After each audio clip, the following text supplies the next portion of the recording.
Right, everyone, welcome back to Stretford Paddock. This is Stephen Howson. This is the transfer review where I tell you what's actually going on in a transfer market.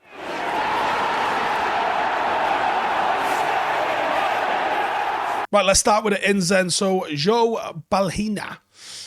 Sporting Lisbon are apparently willing to let the midfielder go for 25 million, and the player's already got 1 foot out of the door. Supposedly there's interest from Wolves and from Tottenham. If it's Wolves, let's be honest, he's going there. The Jorge Mendes connection means every player that's leaving Portugal stops off in Wolves for a little minute first. That's the game.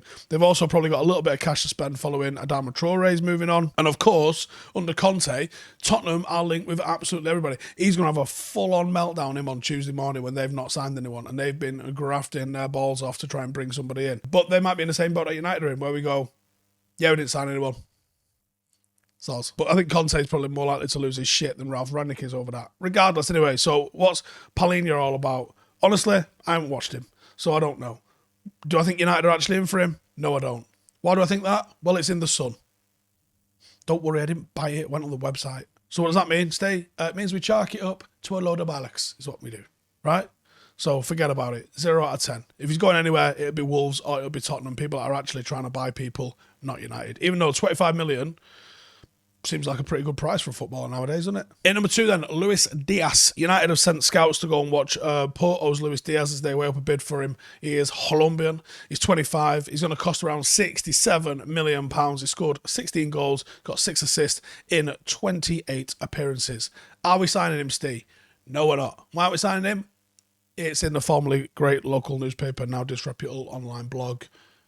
And they're just throwing as much out there as they possibly can. They did this with Julian Alvarez. I tried to look into that. I did a video saying the truth about Alvarez joining United, and it was like, he ain't.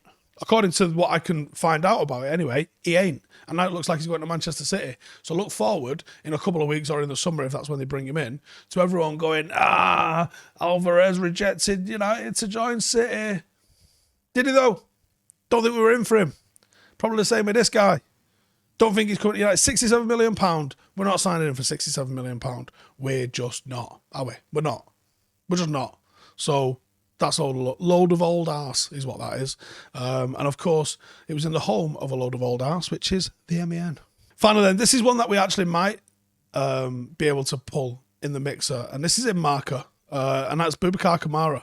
He says United are in pole position for the Marseille and France under-21 midfielder. Newcastle and Barcelona are interested, but Kamara has got his heart set on Old Trafford. Supposedly, there was no interest in him moving this January, and everything was gearing up to him coming in the summer. Now, that's a free transfer. For me, that's a free swing at it. Are Newcastle interested? Yeah, probably. Newcastle are literally interested in everyone, but I don't think they're going to stay up, and I don't think anyone's willing to go and play in the Championship regardless of what that project's going to be, especially someone like Kamara. You might get Kamara once you're starting to break into the top 10 of the Premier League and they can start sniffing out Champions League football, but they're not going doing that when you've got as much chance of playing in the Championship. In fact, you've got probably 50 times more chance of playing in the Championship next season than you do of playing in the Champions League in the next 2 seasons. So, yeah, not a prayer is Kamara going anywhere near there. Barcelona's a different story because when you think they're screwed and you're like, yeah, they can't buy anyone, they got no money, they've got all of these wage budget problems, they're not allowed to sign any players, they're signing players. Honestly. Barcelona is run by that lad down the pub, innit? Where you go, how are you a business again? And he's like, don't know, but doing all right, innit? Got a new car. Got no clients. Anyway, so what do I think? Boubacar Kamara, United. I haven't done any ratings for these, have I? In case you're wondering, let's start it back. Joao Palhinha, 0 out of 10. He was in the Sun, I told you. Luis Diaz, 0 out of 10. He's in the MEN. Boubacar Kamara, for January, 0 out of 10. Not bringing him in. For summer, I think there's something in that. I'm going to give it a 3 out of 10 for the summer. That's the ins. This is the outs. Cristiano Ronaldo. It's in the Sun, so just put it out there for starters. It's probably a 0 out of 10, but let's read what it said. Apparently, Ronaldo has asked Jorge Mendes to speak to Florentino Perez about a Real Madrid return. Do I believe that? No. No, I don't. Actually, no, actually, I can. I can believe that Ronaldo has asked George Mendes, do you think Real Madrid would be interested in a turn? I just don't get the vibe that, one, he really, really wants to go there. I also not sure that he wants to stay here. I'll be real with you on that one. I think that it's probably not gone anywhere near as what he hoped it would go here. But I also don't think retracing his steps all around Europe is something that he wants to be doing. I think he would rather go pick up... I think coming back to United and win the Premier League with United when we haven't won it for nearly a decade is sensational techers. I think that goes down in folklore. Go back to Real Madrid, you're not going to recapture what you did there. You know what I mean? You know, they're a team that's been intermittently successful, admittedly not so successful since you left, but you literally left there 5 minutes ago compared to when you left United. And like I said, it's in the sun. So that's a very easy line to say. Oh, Ronaldo's said to his agent, do you think Real Madrid would be interested in me?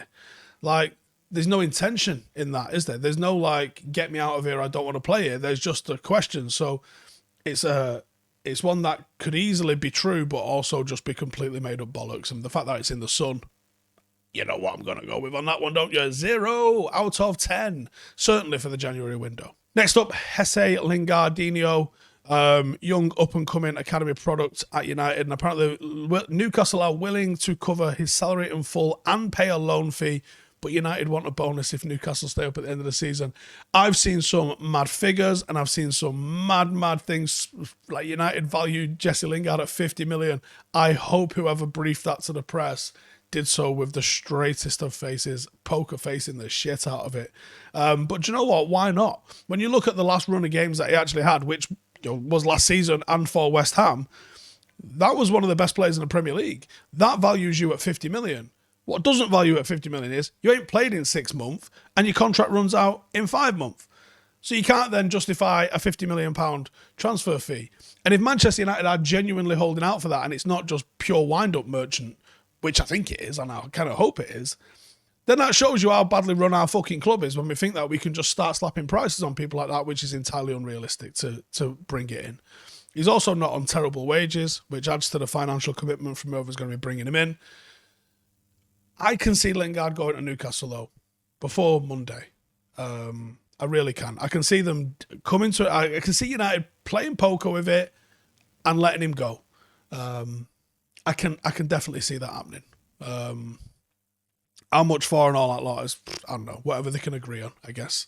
So do I think that Jesse Lingard is in talks with Newcastle? Yes. I don't think that's paper talk at all. I think that's genuine. And I would say 7 out of 10 that he goes in this window. Next up, Donny van de Beek and Crystal Palace are keen for a loan move for him. Negotiations are underway and Van de Beek obviously wants regular game time. There will be no option to buy or obligation to buy. This is in the Daily Mail. And I'm like, I'm torn on this one. The fact that it's got to this stage makes me think that Manchester United are willing to allow this to happen. I also do worry for what's the backup, man? Are we literally looking at Matic and Mata? Or are we going to start maybe looking at somebody coming in from the youth team? Or is someone like Paul Pogba closer to fitness than we've been led to believe, and he's going to resume his place in the first team? Because if Paul Pogba gets back and plays 80% of the games between now and the end of the season, Donny van de Beek's not getting a sniff, mate. So to me, it makes a lot of sense to send him out on loan. Otherwise, you're just going to let him rot in the team for 6 months and do absolutely nothing. Well, that does nobody any good, does it? Let's go out on loan in the Premier League, and then it's undeniable then he either is going to sink or he's going to swim, and you'll either say, yes, he's good enough to play Premier League football for Manchester United, or no, what were we thinking? He looked good at Ajax, but not in England. And at the moment, we don't know the answer to that.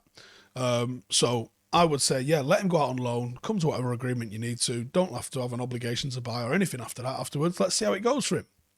If it goes like it went for Jesse and you make yourself undeniable, well, it can go the way it went for Jesse, which is he runs his contract down and probably leaves for next to nothing.